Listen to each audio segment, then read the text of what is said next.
Welcome to this session of the World City Conference, where we're looking at the future of world cities. And on this occasion, we're joined by two wonderful leaders from two of the amazing world cities that are in the Mediterranean region. So firstly, we have Mateo Hernandez, the Chief Executive of Barcelona Global in Barcelona. And secondly, we have Sharon Landes-Fischer, the Chief Executive of Tel Aviv Global in Tel Aviv. Now, these two organizations have very similar names, but they're actually quite different organizations. Mateo's organization, Barcelona Global, is a membership organization of entrepreneurs, investors, corporates, major institutions, and individuals. Sharon's organization is an executive agency of the city of Tel Aviv. So they share a name, they share an ambition, but they're very different platforms. So welcome, firstly, Mateo, and welcome, Sharon. Thank you very much, Greg. Thank you, Greg. Great to have you both here. So, Mateo, I'm going to pitch the first question to you. We're trying to discover how world cities are changing post-pandemic. So how is Barcelona changing after the pandemic? What's different?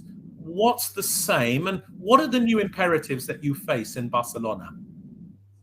One of the amazing things that happens when you are in a shock like the one we lived about 2 years ago is that cities remain the same. So buildings, the Mediterranean, the forest up there, the climate is exactly the same. A little bit warmer than it was, but it's the same.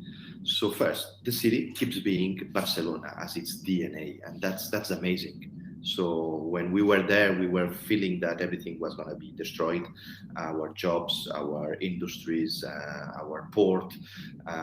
So having an empty airport, empty streets, no tourists in, we were feeling really anxious.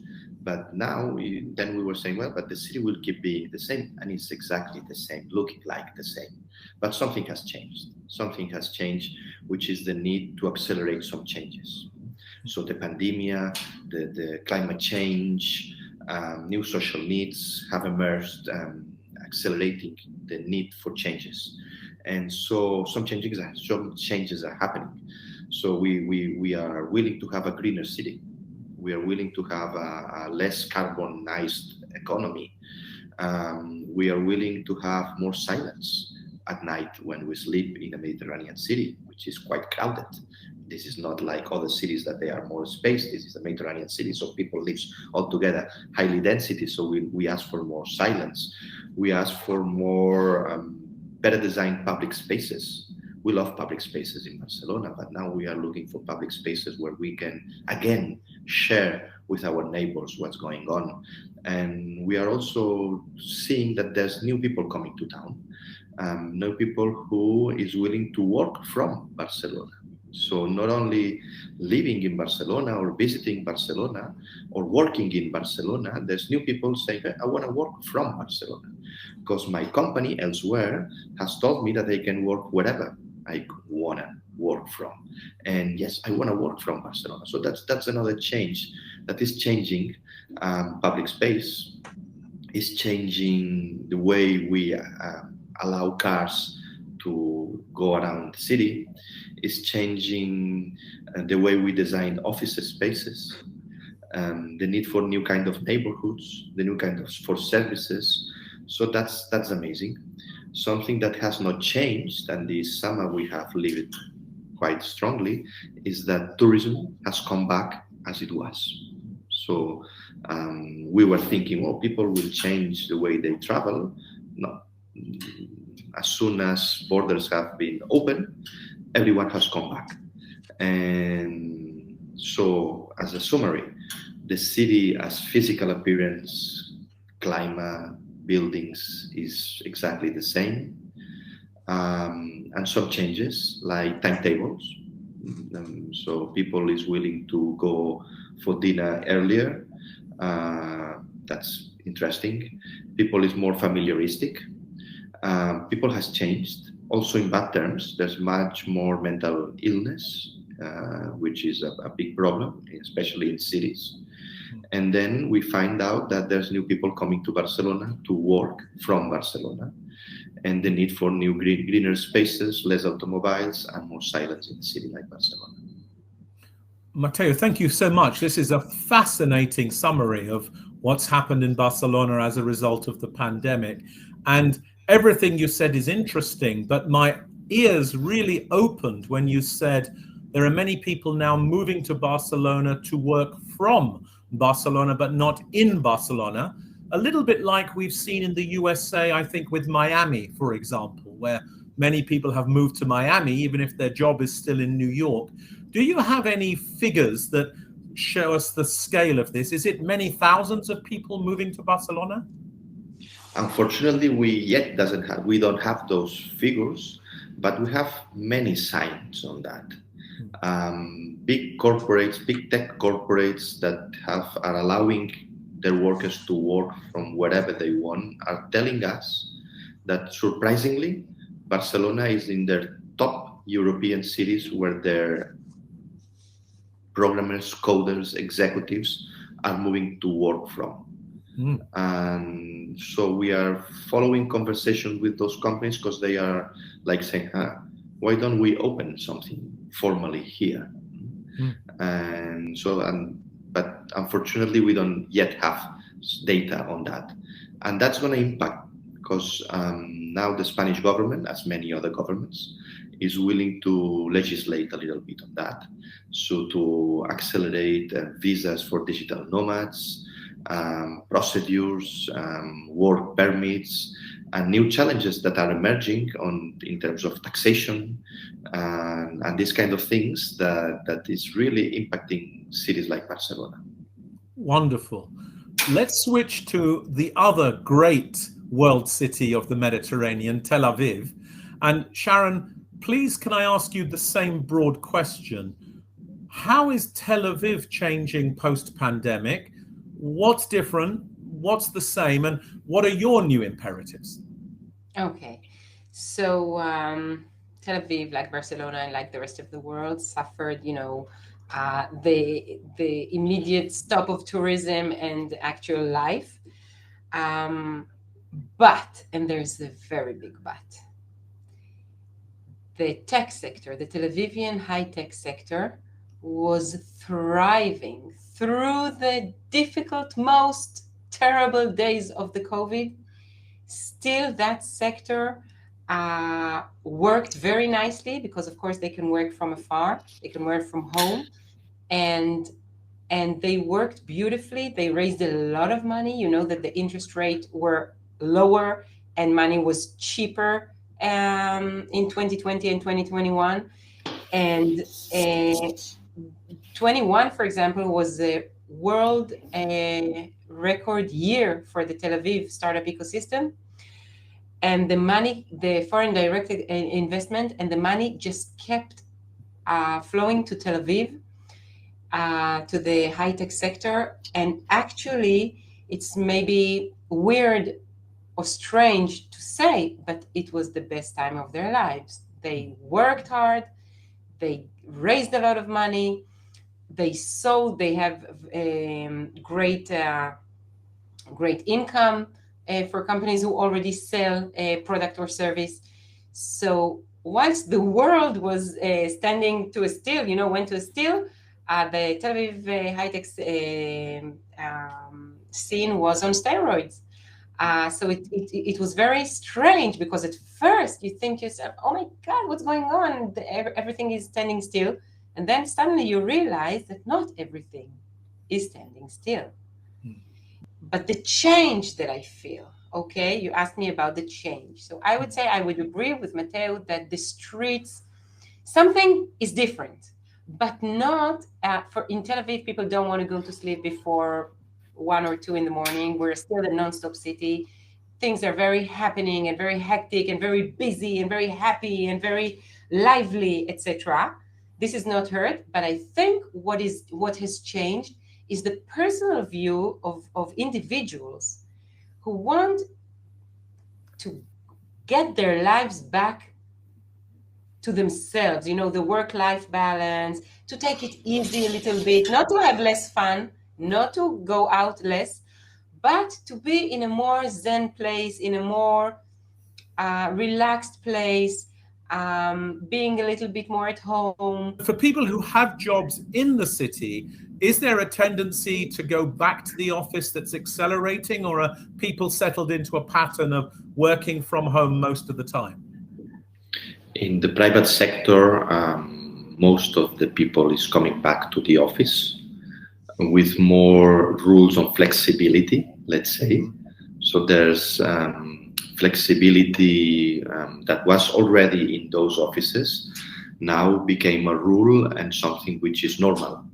So companies are much more flexible, but companies are asking and people is coming back to offices, and now is quite normal, and we can see how traffic came back to normality, and moments of crowdness and all these kind of things are back here.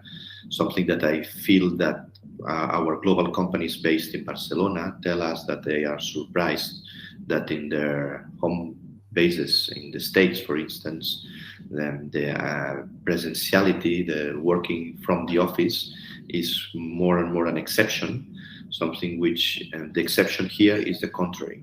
So Yes. Few people keeps working from home. Yes, it's very interesting when you speak to people from North America and they think now that hybrid working or working remotely is now the norm.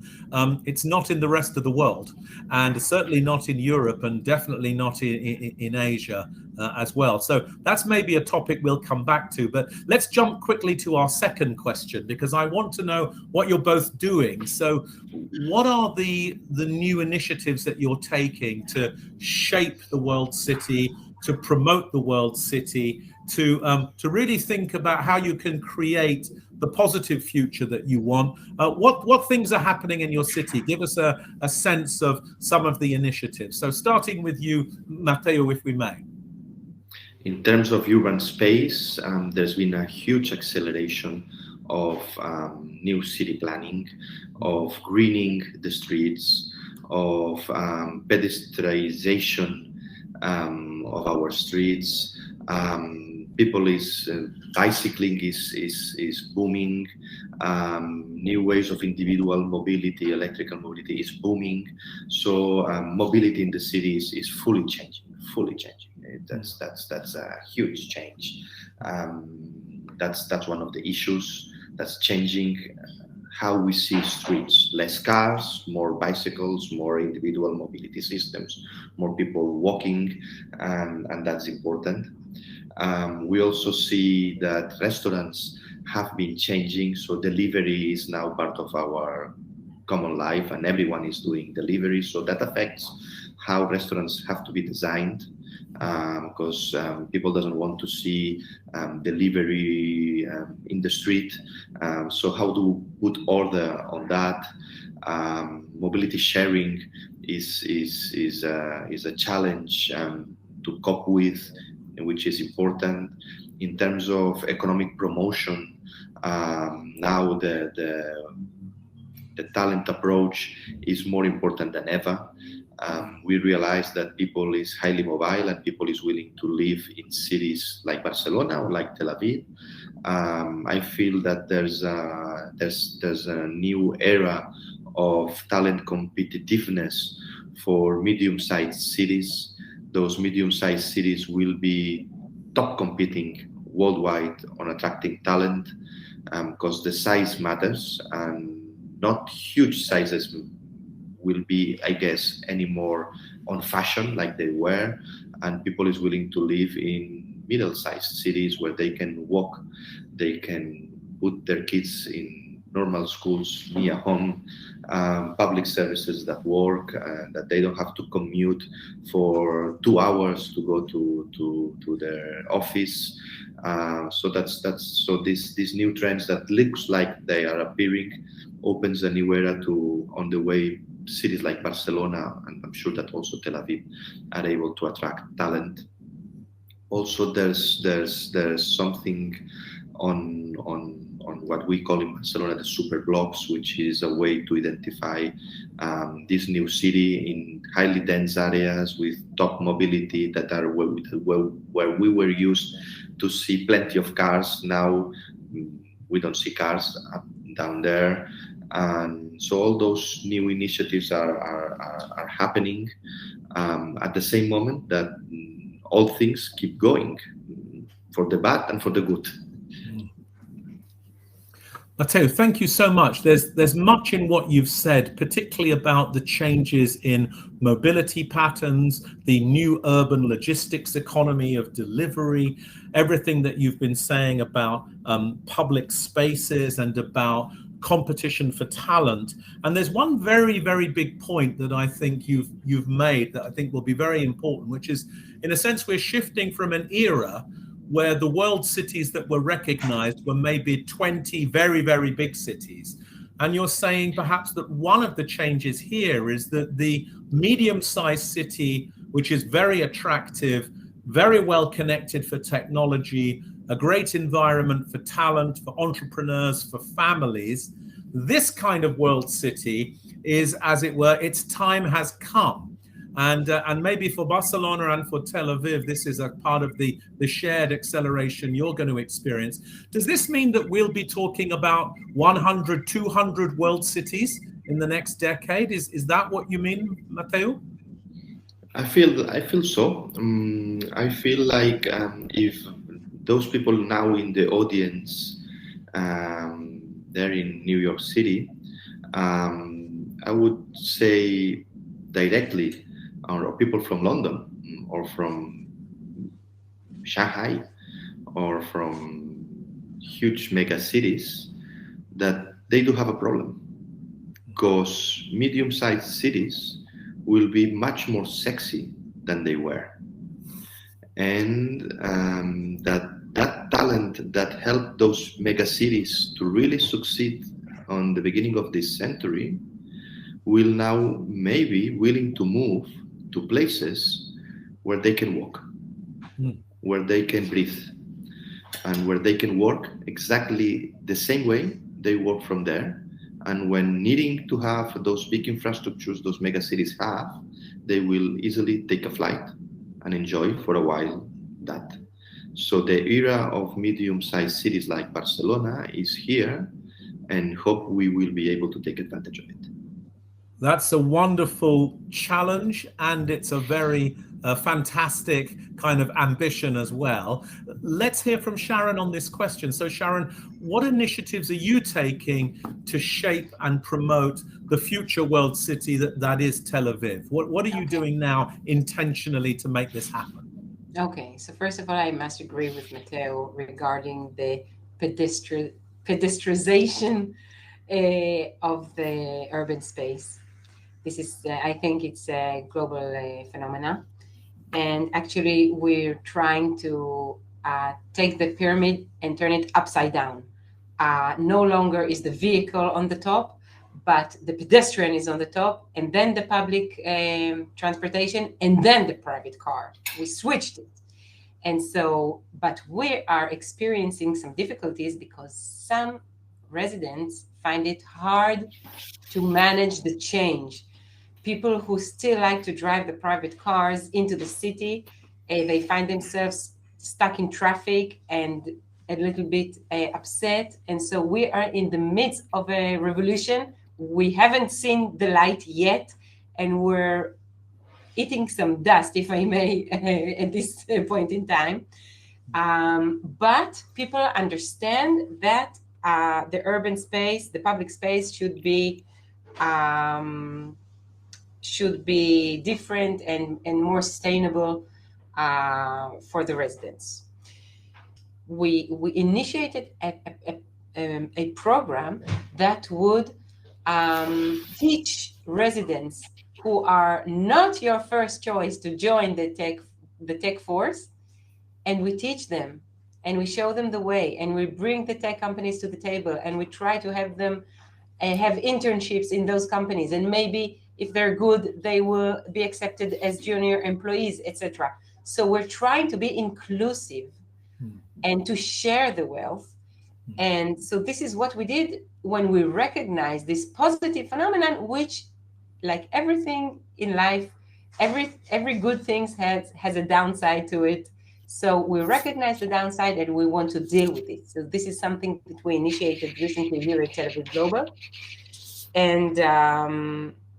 And also with the tech sector to be sustainable, we don't have factories that pollute the air. We don't have big engines here.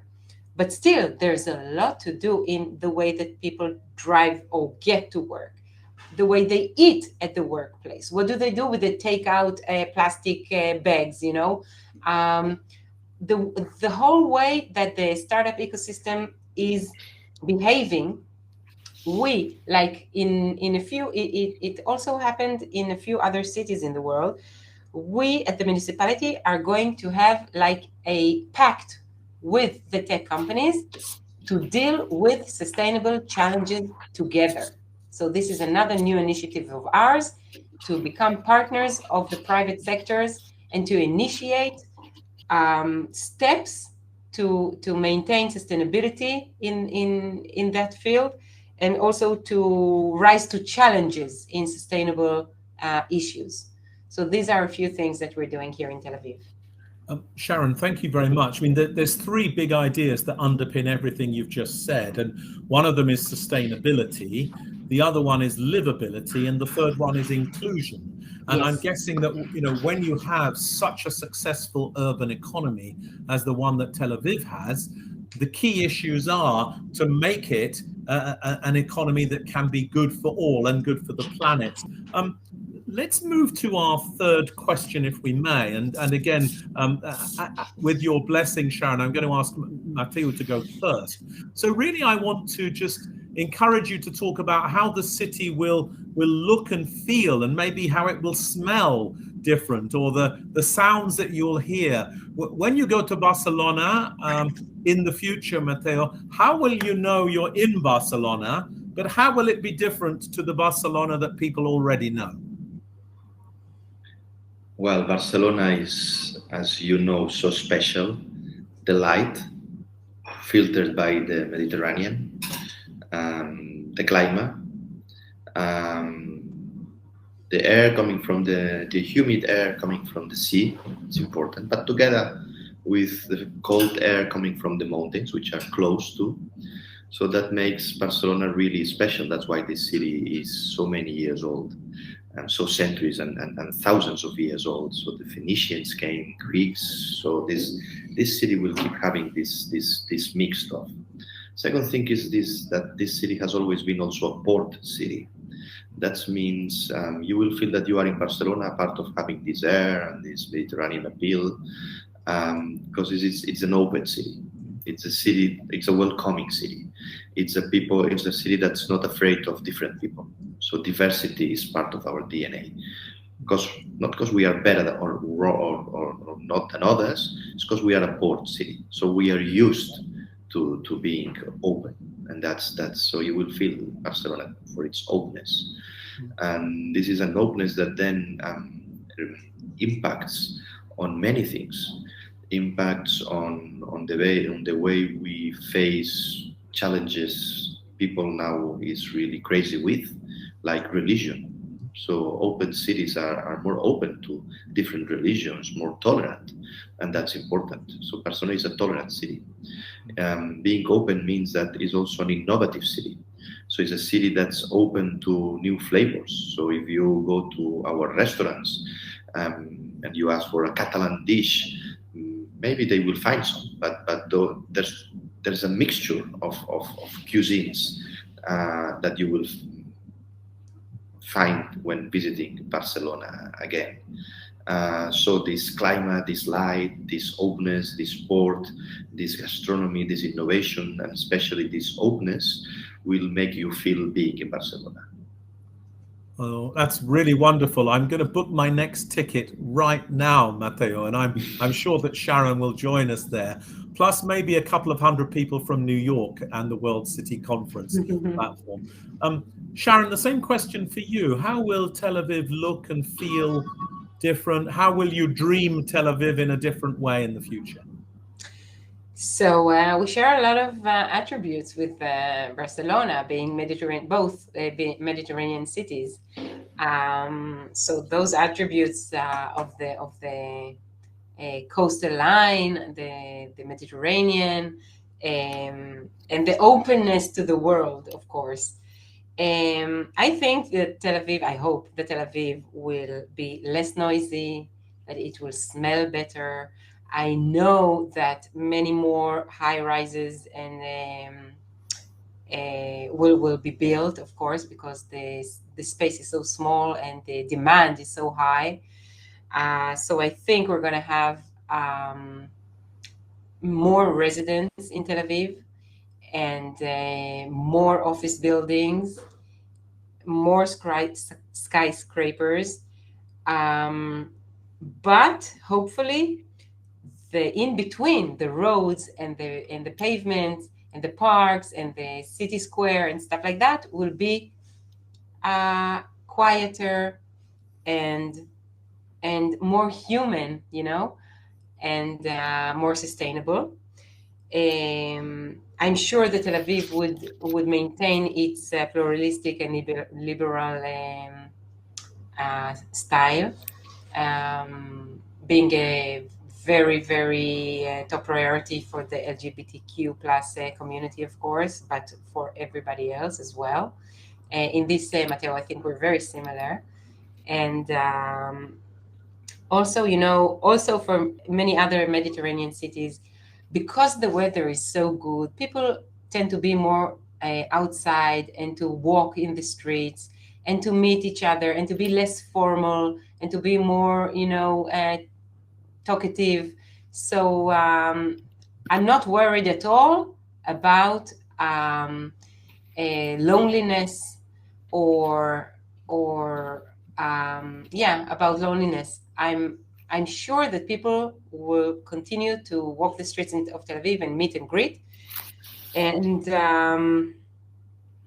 I just hope we carry this transportation revolution that we're undergoing now, that we see the light, because surprisingly enough, Tel Aviv doesn't have an underground train yet. We're building it right now. So welcome Tel Aviv to the 20th century or to the 19th century with a tube or a subway, finally. So this is a challenge for us, but we're getting there. Otherwise, I'm very optimistic. Thank you so much, Sharon. I want to give you both a chance for a last word. If there's anything else that you want to say that you didn't say yet. Matteo, any final word? Well, that we were saying great things about our cities, walled cities in the Mediterranean, but to keep an eye on it. Mediterranean is a great sea, but is also a big border of division between wealthy areas and really deprived areas. And Africa is just there down in the south, and there's a really big opportunity to develop Africa, and we need to do it. And the world have to have their eyes on this Mediterranean Sea in order to help it develop properly, and not having a big border, but having a big bridge between cultures, that are many in there, and those cities that are all around the Mediterranean are global experts also on diversity and how human beings can work and build together, but also are experts on how human beings cannot work and live together. So we have to learn from what's going on well, and cities can really help on this process. Thank you. And Sharon, a final comment from you? Just to say that the energy crisis that is beginning to happen in some parts of Europe concerns us a lot. And not for us specifically in Tel Aviv, because first of all, we don't need to heat that much because it's a warm country. And we have our own natural gas, but still it's a major, major event, major crisis. And we're very sorry to hear that, people in Spain I hear, Matteo, are limiting to 19 degrees Celsius. I've read the ability to warm in the winter, to warm your apartment, etc. And I think, of course, once the Ukraine-Russian war will be over, I think maybe it will solve itself. But still, it's a shame that people have to suffer like that because of war about land and about power. And I really hope this issue would come to an end. Thank you very much, Sharon. I mean, it's almost impossible to summarize what you've both just said, but there's something very deep and compelling about the Mediterranean as one of the great cradles of humanity. And what you've both been saying is that the pandemic, in a way, has revealed the enduring qualities of the Mediterranean, the light, the climate, the livability, and you both talked about the openness. The very ingredient of a world city is that it's open to the world in one way or another. And so I'm left with the thought that the Mediterranean cities in particular, but the high quality of life, medium-sized cities more generally, have a very exciting future as the growing network of the world cities of our reformed and revised planet. And you've told us all about how livability, sustainability, inclusion, and so much more is part of that. So let me say on behalf of all of us, thank you very much, Matteo Hernandez. Thank you very much, Sharon Landes. It's been so good to speak to both of you. And thank you for joining us at World City.